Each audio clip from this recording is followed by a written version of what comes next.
Hello and welcome to the latest episode of the River Sweep Show. As ever, this is SS, your host, and joining me is my co-host AB. How's it going, AB? Waking up in the morning, watching some cricket? Yeah, I'm settling down into the new routine of life where I have to get up at 7:30 to catch some overs between India and Australia. Such an interesting test match which is going on, and we'll definitely talk about it. How's it going for USS? I mean, enjoying the renegade that Indian team put on day two and day three. That was contrary to all our expectations and all pundits' expectations. Really enjoying, and I think we are on the course of a famous win in the first test match in Perth. And then on we roll. I think all the talks of WTC qualification will also now come into the fore. But I don't want to talk too much about the draft 11 that we picked. It seems that you are doing pretty well there. Yeah, I mean, I definitely want to brag about it right now. I'm on a lead of almost 300 points. But then that's Crazy. also because of the fact that I have a lot of Indian batters and Australian bowlers. So the third Yeah. innings really paid off well for me. Yashasvi Jaiswal scoring a big 100, Kohli getting to 100 finally after so many years in Test cricket. So I got a lot of points from there, and I'm sure fourth innings would be a lot of point accumulation for USS. Yeah, it seems that Bumrah for me is neutralizing all the points that have not been scored by the Australian batters because I am so Aussie batting heavy and none of them seem to score any kind of runs. So I don't want to talk much about our fantasy draft 11 that we did, and I want to transition to the topic for today. For the listeners who skip the hook, AB, would you let them know what we are going to talk about today? So since we have a BGT going on, we go back into the past and talk about one of the most important or rather scandalous test matches that India and Australia have played. We go back in time to 2008 and talk about the match in Sydney. And there is so much to discuss about it. So let's dive right into it. SS, can you give our viewers and listeners a quick context about what happened in that match? Yes, so many mixed memories, fond memories, I don't know. I remember Punter's Australian team was coming on back of 15 straight consecutive wins again, just like Steve Waugh back in 2001, because they won the first test match at MCG, the Boxing Day test match. I remember Kumble picking a 5-4 on day one, but they comprehensively beat us by 300 odd runs. In Sydney, they won the toss, decided to bat first, and they made a huge amount of runs, 450 plus, a lot of lower order contributions from Brett Lee, Brad Hogg, and this 160 plus innings by Andrew Simons, which I know we are going to talk a lot about. Uh, India, as ever, Sachin down under along with Lakshman. In fact, all the Fab Four made run. We took a lead, but then Australia pummeled on us in third innings. Michael Hussey made 145, and then India late on day five with Michael Clark coming in, picking three quick wickets. And India lost the test match. We went to 2-0 down. But there are so many storylines, as you say, to pick up on this. So many umpiring blunders that went against us. But in totality, it was 8-3 against us. It led to Ponting team getting to again 16 consecutive wins in test match. Lot to unravel in general about India-Australia cricket in those years and about the Sydney Test match. So, AB, I would love to pass it to you, storyline by storyline. What stands out for you while you were growing up watching India-Australia Test matches and in general, and specific about the Sydney Test match in 2008? So I started watching cricket in the 90s, and Australia was one team. I knew if we played against Australia, we are going to lose. But then something changed in the 2000s, and everyone remembers that famous Eden Gardens match where India won the match against all odds and then went on to win the series. Over the next few years, India drew a series in Australia, lost against Australia, won at home.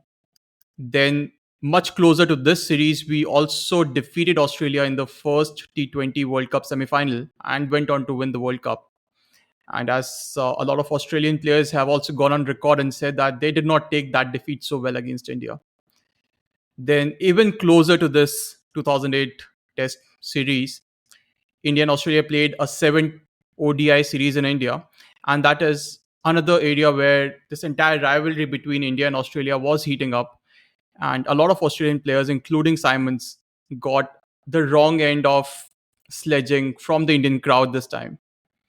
And that is how we are coming to this series. A lot of heat between the two teams. India finally becoming a stronger and stronger world cricketing side and packing those punches back at the Australian side. So, this is what I remember about India Australia contests over the years. What about you, SS? Any specific memories from India Australia contests or from this specific match that we are talking about in 2008 in Sydney? I think you covered well. I think there was so much in the 2001 series, 2004 series.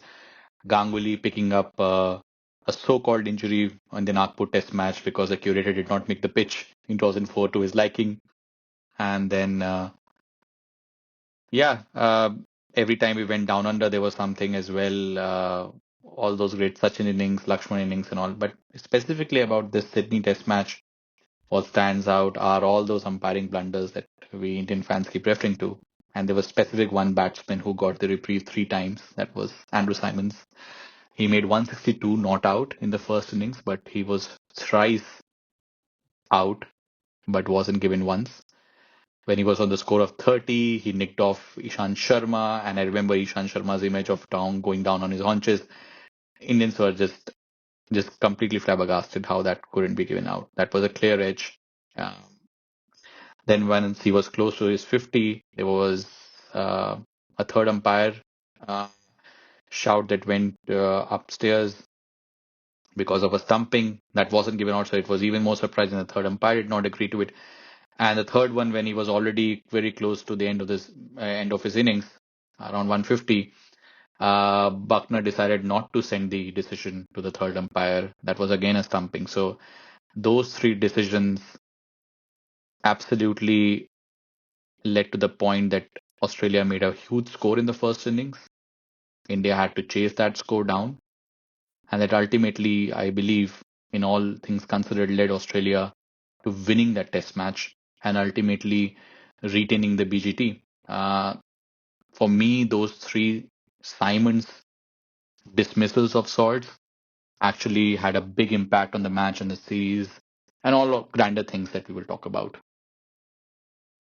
Yeah, in fact, I remember in one of those stumping calls, the commentator actually said that Simons was in by a whisker, make that half a whisker, because Yeah. those calls were so close. And if they had gone to the third umpire, especially the third one, it would have probably been out. And even the second one should have probably been out.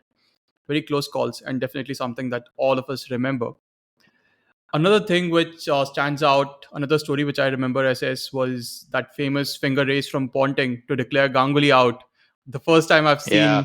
I've seen the opposition captain ruling another batter out. I mean, Yeah. that has to Ponting be playing God. Ponting playing Ponting God, playing God. basically. Yeah. So for everyone, what actually happened was Ganguly nicked a ball caught by Clark. Very close call. The replays later on showed that it would have probably touched the ground before Clark caught it, and even after that, even after he caught it, he rolled around and then put the ball on the ground while he was getting up, so he wasn't in control of the ball to complete the catch. So a very controversial decision, and umpire Benson actually relied on Ponting's finger raise to give it out, and Ganguly had to walk off. And here, even Sunny Gavaskar on commentary, livid, said that how can you trust a player and expect him to be honest when he's fielding, but be dishonest when he's batting? The incidents that he was referring to was Ponting nicking Ganguly uh, to Dhoni and not walking off, and that was another umpiring blunder earlier on in the game. There was actually another instance, and this involved Michael Clark, where he nicked one to the first slip, a very, very big Yes. deviation, and he didn't walk off until he was given out. So again, that questions if a batter can be dishonest, can you trust him when he's fielding? And why would Ganguly be given out because Ponting raised his finger? So that's the story which I remember. Even What the about great, you? even the great Gilly was not out of this either. There was a dismissal late in day five, which we will talk about as well, in which he decided to appeal, which we don't know whether he heard the pad or he heard the bat. But There were no prisoners taken. Everyone was being questioned in that test match. Uh, for me, the biggest storyline, of course, for I think most of the fans come from day three. India was trying to hunt down the score that Australia made in the first innings. Ganguly and Sachin were going pretty aggressive on the start of the day three, and then after lunch, Harbhajan joined, and it was as if the Australians were a bit rattled that India is giving tough fight. It was as if unbelievable to them that Indian tail can also wag like the Australian tail wagged in the first innings. And when Harbhajan went past 50 and Sachin was, I think, already, I think, 100 plus, and then the altercation takes took place, which is one of the most infamous altercations ever on a cricketing pitch, the Monkeygate scandal, as it came to be known about. Uh, that had a severe impact in terms of a lot of things which we are going to talk about, but also in terms of the thing that it kind of led to a fractious point between the two teams. Uh, and to Harbhajan's credit, it wasn't the first time that he was being a bit of a thorn in the Australians' eyes. He has been previously as well, but he was sticking it out. Those were the years when he was actually batting pretty well in Test cricket, and it led to the point that Uh, there had to be players that had to come in to try to disengage them. India kept batting. India made some more runs. I also remember the point when Sachin was taking a lot of singles to Ishant and RP Singh, and people did not know why he was taking singles on the first ball of the over. But that's another topic. But what do you remember about Monkeygate in general, if you had to think about the incident? Yeah, a lot of controversy theorists actually say that Ponting filed a complaint against Harbhajan and did not withdraw it because Harbhajan had Ponting's number in Test cricket so many times that he Indeed. actually got Ponting out in that series. Before that series, in the 2001 series, we all remember he completely rattled the Australian lineup. So Harbhajan definitely was a thorn in Australia's flesh. And Monkeygate, definitely as scandalous as it gets, we will definitely be talking about it in the next few minutes. And one more story that I want to talk about, SS, and something that you touched upon initially was that Gilly's appeal to dismiss a certain Rahul Dravid on day five when he was well set. And India was actually batting out for a draw. Fourth innings, the target was around 300 odd. India could not have chased down a target in the time period that they had. Dravid was batting really well, had already crossed 50. And then there was a ball. Dravid hid his bat and gloves behind the pad. The ball Yeah. brushed the pads outside the off stump, so it cannot be an LBW.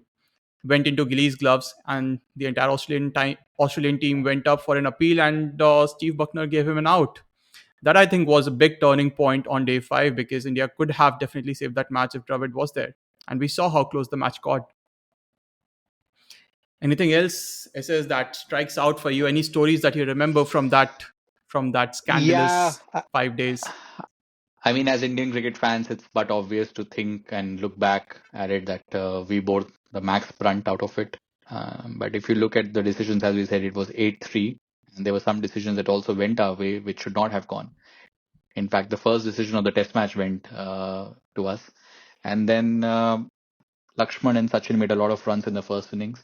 Uh, I think both made centuries. I think Sachin made 154, Lakshman made 109, but both were involved in a huge LBW shout, and Lakshman one looked, at least to me with naked eye, then that was out because it was quite full and it was almost crashing middle leg. So he got a reprieve, and Sachin got a reprieve as well. He was not he was also caught with his leg quite low with the ball.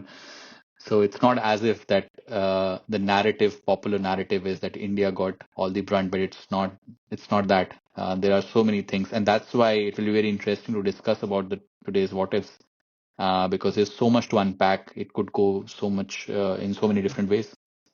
Yeah, for sure. And since you talk about all the dismissals that went India's way, or all the umpiring calls that went India's way, there is another one which is Ponting getting out of Harbhajan in the first innings, Yeah, which was actually not out.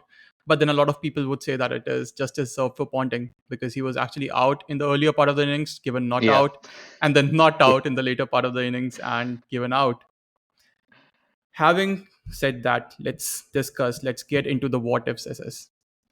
And the biggest yeah. what if given so many umpiring blunders in this matches. What if DRS was there during those 5 days?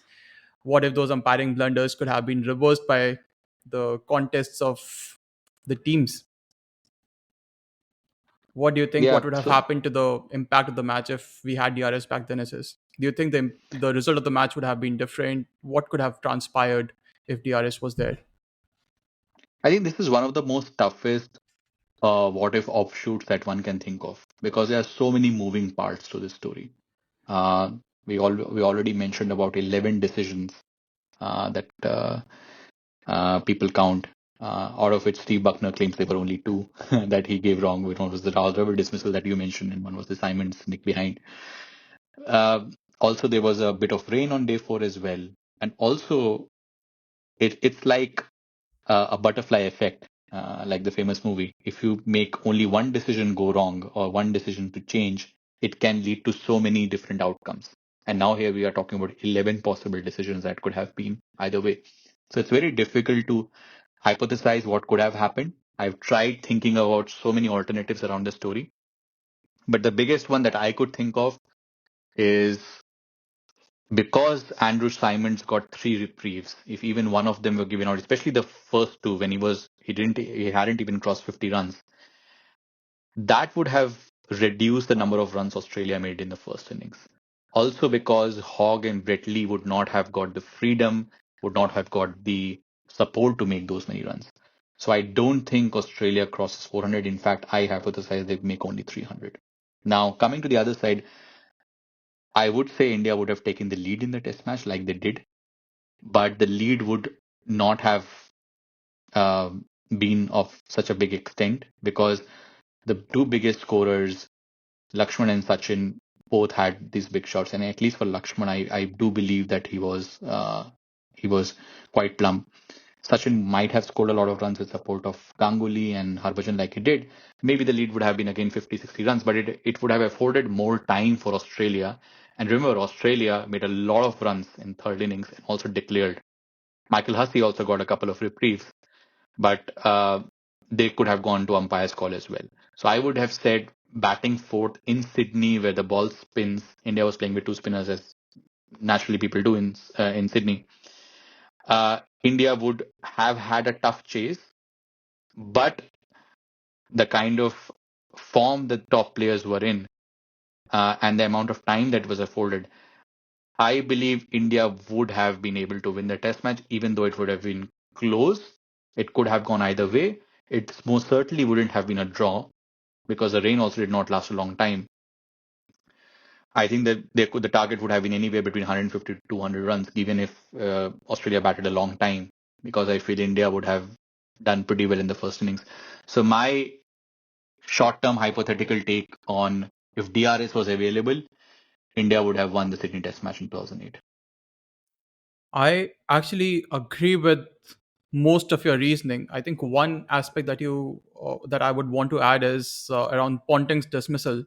We remember when Simons was batting, it was around 160 for five, and we had Australia by the neck. And this is after Ponting got that early reprieve. In case he was dismissed a lot earlier, Australia would have probably been 80 for 5. And to recover from there is such a steep task. And I think that pressure would have mounted on Australia. And you spoke about butterfly effect. I think that would have played up even more massively. And if Yeah, Simons actually got out a lot earlier as well, then definitely Brad Hogg and Brett Lee would not have been able to do that rear guard saving. And I feel Australia would have put around 250, 200 on the board, and then India would have come into bat. So the pressure on India is much lesser when India gets to bat. Now, after that, when we factor the decisions around Sachin and Lakshman, I definitely feel that India would have been able to get to a much bigger lead. And yeah, the third innings, one more big factor that played in favor of Australia was because they batted well, they batted deep into the test match, they were effectively able to bat India out of the test match. They yeah, they declared at a point where everyone knew that India cannot win the test. So that situation would not have risen in the first place. And I also agree with you that India would have probably gotten a target of 200, at max 250 runs with enough time on the clock for them to yeah. chase down. And in the fourth innings as well, there were so many decisions that went against India. Ganguly's dismissal, Dravid's dismissal, especially when Yeah, both of them were batting so well. yeah. So I feel, all in all, I agree with you that India would have been able to win that test and level the series 1-1. Also, there is an additional fact about just the mentality and the mindset and the emotional state of the Indian players as well. What would have transpired in the first, second, and third day, especially the Monkeygate has already happened. Just imagine being in Indian team management, Indian dressing room on day four and day five. They would not have been in the best of spirits, and their mind would have been occupied with a lot of different things about the crowd is against us. The team is hard to beat. They are on a 15 match, 16 match winning streak. The umpires are not being fair to us. And then there is this another scandal that is brewing in the media. If those things did not happen or happen to a tempered level, India would have been able to also curtail maybe Australia on day four. Day four would have been the hardest for them. So again, that also buys into our stance that India should have been able to win, and the match would not have drawn. Forget about losing the test match. Yeah, true. I agree with that. But then we also have to address the elephant in the room, SS. All puns Yeah, intended, we have to speak about the Monkeygate scandal. What do you think would have happened yeah, with that? yeah. On this, I think over the years my stance has kind of matured a bit on this. Uh, I know for a fact that Simons, when he was touring in India, certain things were being called to him from the crowd and everything. So it was kind of brewing out there. Um, and I can also understand Australia being a tough team culturally, how they are. Those were the years when sledging was important, an integral part of their demeanor on the field.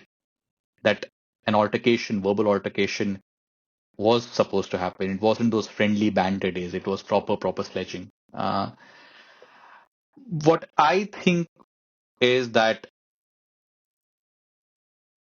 I think it was the heat of the moment, and considering the things that were happening in terms of the wrong decisions on the field on first couple of days, and Harbhajan batting along with Sachin and making some runs, that kind of exacerbated the situation. I don't think Monkeygate would have got to that level and would have created so much rift and would have gone to the point that players would have been suspended for the next test match, and there would have been a decaffeinated Australia playing in the third test match. Remember, Hayden did not even play the third test match. Simons, Ponting, and Clark would have been a very different mindset. In the ICC had to intervene in the tournament in the series to keep India playing. There were official complaints lodged as well. There were hearings going on. Cricketers who were meant to play cricket were being in the court answering those hearings, and there was pressure from, I think, the media establishment all across the world, and also from the government to temper down the Aussie um, um, demeanor on the field. So I would make a wild sayance and would be happy to comment on this, that Monkeygate in the form that we know about would not have happened. It was a function of a lot of things that were going wrong in that test match. There would have been a normal verbal altercation. It would not have gone to the level that it went. And this is just a controversial statement of me to say. And it would have had a bearing on the series as well. Because my series take is that maybe Australia wouldn't have lost the third test match. They would have played a full strength side. Hayden would have been there. He would have was in terrific form. He made a century in the first test match as well. He always dominated India. And India wouldn't be so much up for it in Perth, and maybe Australia wins the third test match. That is my super hot take on everything to do with Monkeygate and the series. What about you, AB? So let me get that right. You are basically saying India won the third test in Perth because of Monkeygate scandals, Yeah, and they were up for it, and Australia were decaffeinated. Yes, that and it had a Hayden missed function. out.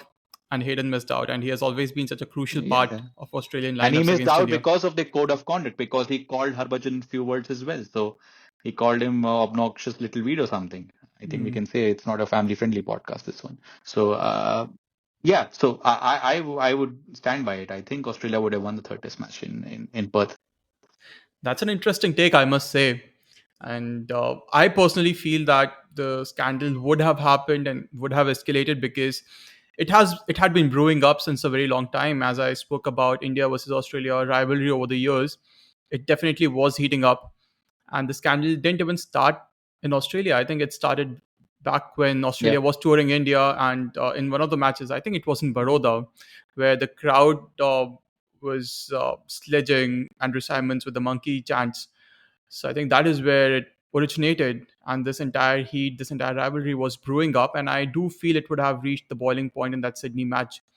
Imagine when India has Australia by the neck, down at 200, 250 all out in the first innings, and then Harbhajan and Tendulkar are stitching a long partnership to effectively bat Australia out of the test match.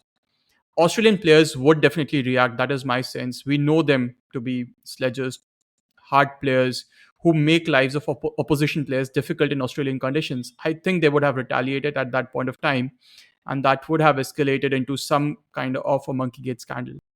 And as a result, I also feel that third test match would have gone on to have the same result as it actually did. So India wins the third test match, Mm, draws the fourth, and actually wins the first ever series in Australia. So that is my mm. hot take on that. Very interesting.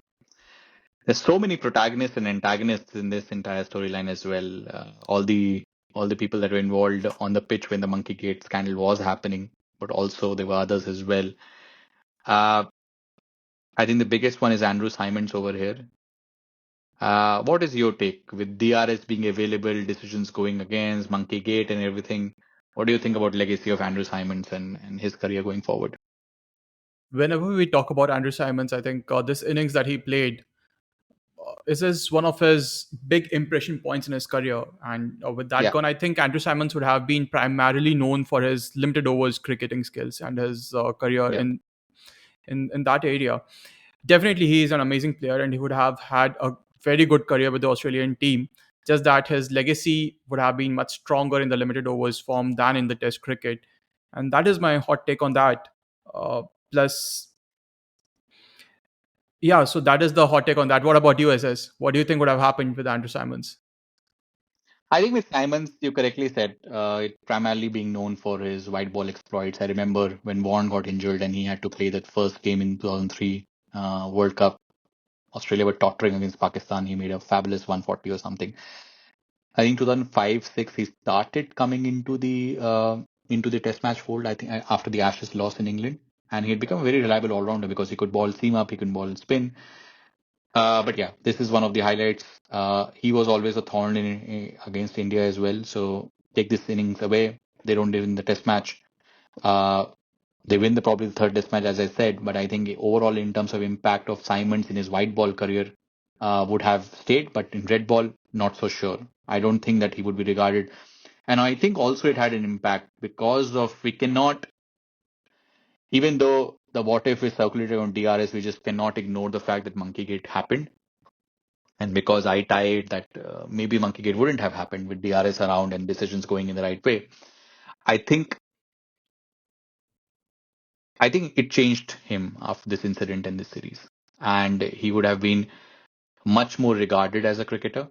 And he of course had a good stint in the IPL as well, but he had to fight that. And whenever people think about Simons right now, they think about his explosiveness, but we also think about that test smash and that thing. So it had a bearing on him, and that it would have just made him a more straight edge guy if this thing did not happen. But there were other protagonists as well. Uh, I think about, let's say, Michael Clark. I think his cricketing prowess wouldn't have been affected of what happened because he will still continue to make a lot of runs. He would was already chosen as a successor for Ponting, and he would continue to lead. He became a master tactician. So I don't think anything changes in Michael Clark per se. Uh, but what's your take on Clark, and what is your take on Indian players as well? Michael Clark, I agree with you. His cricketing prowess was always there. He was one of those players who came into the Australian team at a very young age, which is very rare. And you know that he's a special player when they make debut at such a young age. Yeah, But one thing which definitely stays with me is that instance of Ganguly's catch, right? I mean, it makes the entire memory sour whenever you think about Ponting or yeah, Michael Clark. You have to remember about that instance. And there is this element of associating that cheaters tag with them whenever you think about them. Of yeah. course, everything that they have done for cricket over the years, cricket Australia and also world cricket, and then their contributions in IPL, uh, they are there and they won't change. I don't think they would have changed if DRS was there, if Monkeygate didn't happen. But I think that is one thing which sticks with me. And that is probably one thing which would have changed if this incident did not happen. Hmm. I think with you, I think before we get to the Indian players, I think you touched upon a very important person, Ponting over here. I think both Ponting and Clark have got the benefit of time rolling now. It's been 16 years. A lot of young fans may not have watched a test match, may not know Ponting and how ruthless of a competitor he was, putting spit between his fingers and palms, trying to take good catches, ultra aggressive, and that was the brand of the team that he commanded as well. He gets the benefit because he's a very eloquent person, coaches, commentates, excellent observer of the game. It takes away all the misdemeanors, and especially the misdemeanors in that game. As we said earlier, he was playing God in that match. And for a lot of cricket fans who watched Ponting in 2000s, especially Indian cricket fans, we don't like him. We didn't like him as well. If that didn't happen, if all the incidents, maybe we would have liked him a bit more. He has been able to sanitize his image through the IPL and through all the gigs that he's been doing, and so with Clark as well. But I think Ponting would have been thought of in a much more brighter note amongst a certain gentry of people like ours who watched cricket in 90s and in noughties a bit better. I would think so with him. And in fact, he even went on air very recently and said that he actually accepted that India got the wrong end of a lot of umpiring errors in that particular match. Correct. Yeah, yeah, yeah. Maybe that was the point when we decided to record this episode because we felt that somebody has achieved a closure. We should also achieve a closure with it. But there was a closure has to happen on two sides. We have got Indian players as well. Kumble was a captain. Sachin and Harbhajan were there. Uh, and Dravid and Ganguly got the bad brunt of it. What is your overall take in terms of careers and legacies of these players? I think Bhaji is one that stands out. Does it for you as well? Yeah, for me as well. I think that one scandal between Bhaji and Simons has a defining impact on Bhaji's legacy. Don't you think so? Because he was his role in the rest of the series wasn't such thin airs. You didn't know whether he'll feature in the rest of the matches or not, Yeah, and ultimately he got acquitted of all the charges. But then for the yeah, period of those series, those few matches, Cricket Australia, ICC, BCCI all had to intervene and get this sorted. So it definitely was a defining moment in Bhaji's legacy. But then we also know there were other few scandalous events in Bhaji's career as well. correct. Absolutely. So with Bhaji, it was always like at the time when it happened, he got a 3-match suspension, and then, as you said, he was acquitted, was only not available for the third test match in Perth. I remember he coming to with the Indian flag, running onto the pitch when he won the third test match and all that. I think a lot of media back in India also thought that Bhaji would have said something and had said something given his past. Back in 98 or 2001 also he mocked Ponting when he got him out as well. And being a fiery Sardar, there was always this element that it's not as if uh, you always clap with two hands. So there was Simons, but there was Bhaji as well. And later on, Bhaji with his incidents, whether with Sri Sant in IPL and all that. So it wasn't as if that he got the full list of sympathies in the world. And Indian media also acknowledged that. He got a bad brunt of it, I understand, but it wasn't as if that he was completely, in the right on this. So his legacy would have been better, I mean, that way as well. He got a lot of mm, bad publicity, but I believe any publicity is good. Did not make much of an impact on his career. He went on to play for India for a few more years, picked a lot of wickets. and is still regarded by the Aussies as one of the toughest competitor that they played against in India. So for him, that's it. I think Kumble is a very interesting case because Kumble was the captain and he was the leader supposed to be on the field. What was your thought when you think about Kumble and how he handled the situation? Do you think that he could have done much more, much less, or was it absolutely fine to you how he was dealing it and leaving it to the authorities to take care of it? I think Kumble was a leader on and off the field in that series.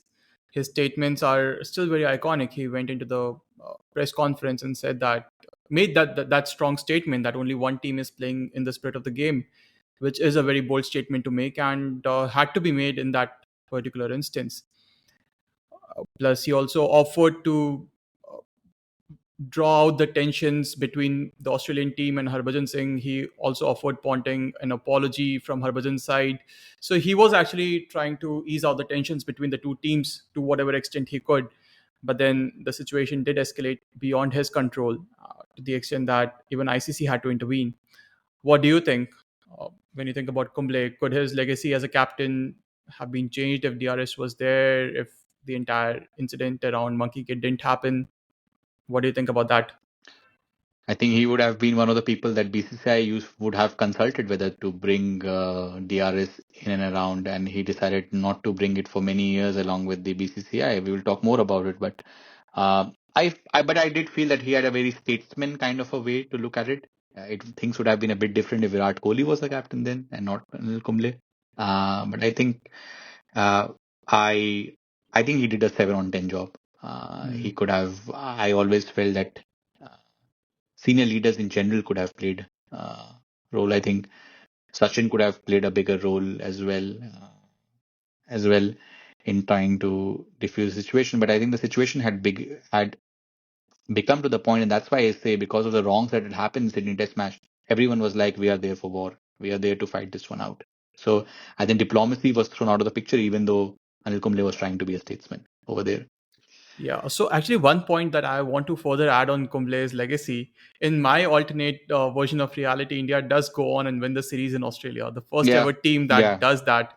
So from So cricketing perspective, yeah, yeah, on pitch, Kumble's legacy as a captain would have had such a huge fillip in that particular series because he yeah. would have effectively managed the Monkeygate scandal.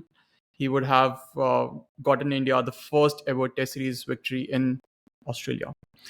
So Wow. from that perspective, Kumble's legacy would have definitely had a huge But what about for him. you mentioned about DRS? What about Ganguly and Dravid? Do you think that Ganguly's career would have expanded or Dravid, or does it have DRS has no bearing because they were anyways at the fag end of their careers? Personally, I don't think it would have impacted their careers. Ganguly played another year or two, had some impactful knocks, but was anyways towards the fag end of his career. Dravid played a substantial bit, and I think his last spike came against that series versus England, after which, Where there were a lot of DRS mistakes because of that hotspot thingy. He might have made more runs. yeah, absolutely. But overall, I don't think it would have changed their legacies as players. Yeah, yeah, But yeah, then, yeah. what do you think about it? I think you're fair, but I do sometimes question our senior players' opinions on DRS as well because India took a lot of time. From 2008 to almost like 2016. This happened, and I cannot think that it was only BCCI in itself, in its presidential body, that wanted to not have DRS included. It must be these players as well. So it's as if that they did not want to change because they were coming from a certain, vintage of not having respecting the umpires and their decisions, whether it was right or wrong. So I question that bit, but in terms of their own careers, I don't think any material impact would have happened because that's what people say that back in the day, you could have got some decisions going for you, some against you, everything neutralizes, and you would have made the runs or you would have taken the wickets that you were meant to take anyways. So it wouldn't have impacted. But Now, the man of the match was Simons, but the real man of the match were you know who, Benson and Buckner. What about their legacies? yeah, I think Buckner effectively retired after this match. He didn't get to. He was a Yeah. world class umpire, umpiring in all the major ICC finals. But after this, he did not umpire in the rest of the test matches between India and Australia. I think he never umpired in any India match right after this, if I'm not wrong. At Yeah, least not in he any of never the did. test matches. And 1 year later, he announced retirement. So definitely, it is something which is a huge black spot on Buckner's career. And Yeah, I feel maybe he would have had a longer career as an umpire, more respected across the world. Right now, India remembers him because he's infamous in India because of this particular test match. And India effectively is 40% of the cricketing world right now. So a yeah, huge chunk of the cricket watching people don't remember him with good memories. So his legacy would have been so much better. He would have been more yeah. revered around the world, more loved around the cricketing circles. So definitely something that has tarnished his legacy to a great extent. And no one remembers about Benson, what he's he up to. Nobody remembers about him. And Buckner, yeah, all the World Cup finals he officiated with David Sheffield.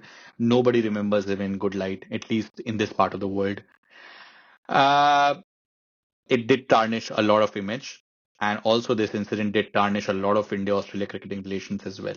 I think Steve Waugh made the famous comment that this almost brings a governmental diplomatic problems between India and Australia. I remember the series being called as Bollyline, not Bodyline, because it was referring to Bollywood and all the abuses, this time not physical but verbal abuses that were being thrown about. Um, I know that you mentioned about India winning the series, but for me it was Australia winning the series, so we can go one by one. But from my side, I would say that even if the result agnostic, I think it's result agnostic that the cricketing relations were really fractious. Players did not see eye to eye. It did decaffeinate Australia, but there was always this cold warish kind of a thing on the pitch. You could sense that there was something wrong, sense it was something different. So it did change the equation. Luckily, we had the IPL to the rescue, and IPL saved a lot of it. And now the cricketers are all buddy buddies. They realize that IPL brings a lot of riches for them, and they are so good with it. So India-Australia cricketing relations were really bad. If DRS would have been there, then I would have felt that they would have been still pretty nice. But in any ways, then IPL was coming and it anyways went into a very nice direction. Yeah, I agree with you on that. And plus, the fact that there are three major superpowers in the cricketing world, India, England, and Australia, then India and Australia have to get together for Yeah. everything commercial, everything business. India and Australia have to play more matches because that is what brings in money for both the boards. So I definitely feel that the relations would have improved regardless of whether DRS was there, not there, whether Monkeygate would have happened, not happened. I think relationships would have improved between India and Australian boards. So short term impact, yes, because of the scandal, but long Yeah. term impact, it would have been where it is today. And also, cricket is a very different kind of a sport. It's a gentleman's sport still. So, unless and until your country has a political struggle with another country, cricket generally comes as a gentleman thing. You can have on field banter, occasional sledging, but the players are generally at a good level, even in the pre IPL days. So, it would not have been that problematic if this incident did not happen. And because this happened, there was bad blood between the two sides. But luckily, India and Australia were not and did not go into a diplomatic standoff. And then the IPL came and everything is great. We touched upon DRS a lot when we were talking earlier. And we touched upon, I said that India did not adopt it for a long time. And I blame the senior players for it as well sometimes. What is your broad implications of DRS in cricket around this Sydney Test match? Yeah. So what actually happened was India was at the wrong end of so many umpiring blunders in 2008, and it took them until 2016 to fully support DRS and adopt DRS system. So I feel there were other forces at play because of which India did not adopt. I feel one reason which everyone talks about is that the technology around DRS wasn't as evolved. The second aspect is that there were a lot of plays, and something that you touched upon earlier, as you were speaking about a lot of old players, a lot of experienced players in the Indian setup who found it hard to adopt to this new way of decision making on field. So it took Virat Kohli and a lot of Indian players retiring, Virat Kohli becoming the captain to really push the BCCI to adopt this Yeah, technology. I also feel one thing which would have been independent of the events is how the entire rules around DRS evolved. So how many DRS reviews to give a Yeah. particular team, the entire concept around umpires call, whether the ball hits the stumps, should it be out or not, it is something which is debated even till now. So a lot of teams, a lot of players have still not come to understand why a ball hitting the stumps would be given not out basis umpire's call. Yeah. So I think these are all evolutions around DRS which took a lot of time. And I Yeah. think if if that particular match wasn't as scandalous, if there weren't as many umpiring blunders, actually had no impact on the timeline around DRS adoption. So even in the Yeah. alternate reality, I don't think it would have impacted the entire timeline of DRS adoption. What's your take on this, Yeah. Aziz? Yeah. I kind of fully agree with you. Also, the DRS at that point of time, in whatever current shape and form it was, in terms of the technology being used in other parts of the world or in domestic cricket or whether it was tested, if it was available for that game, uh, let's say only two decisions were given for us to refer, we still not have would have been able to eliminate the 11 decisions that went wrong. We are still not sure what happened to Lakshman and Sachin's LBW decisions in the second innings. So we would have still been in a very awkward state per se. But adoption, because BCCI had kind of a rule of the roost over here. So whenever BCCI used to tour, then we used to have DRS. So that was a good part of it, because if BCCI would have held ICC to a ransom and said no DRS till we agree in any part of the world, that would have been a much more problematic element. It was BCCI call to keep it till they were confident about the technology and about the accuracy of it. I still think that was too late, but at least they did it on their own terms and did not affect the overall cricketing adoption of it. So I believe that was quite fine with me. Fair enough. It's just one more thing which I really want to ask you. We Indians are very passionate cricket fans. We love our cricket. We live and breathe our cricket. And when this test match happened, we were still in our growing years, very impressionable, uh, young cricket fans. Do you Yeah, remember watching this particular cricket match? What happened? What were you thinking? What were the emotions? yeah. On the emotional side of it, it was quite turbulent. I We were back in school, and I remember when we lost a test match. Next day, the newspaper headlines were like that India lost to Benson and Buckner. So it was very clear from big editorials in India that who we lost the test match to. We did not lose to the Australian team who had won 16 in a row. We lost to the umpires essentially. So there was a feeling of angst, feeling of frustration and anger. Also because cricket is still, India is a one sport nation, still primarily. Cricket is one piece of joy. When you're back in school, you feel that this is something a lot to discuss about. You feel great about if Indian team does well, and they stole it from us.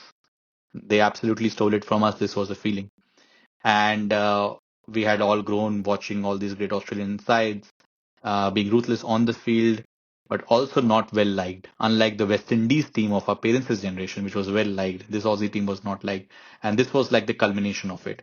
We absolutely hated Clark, Ponting, Simons, Hayden, and every one of it.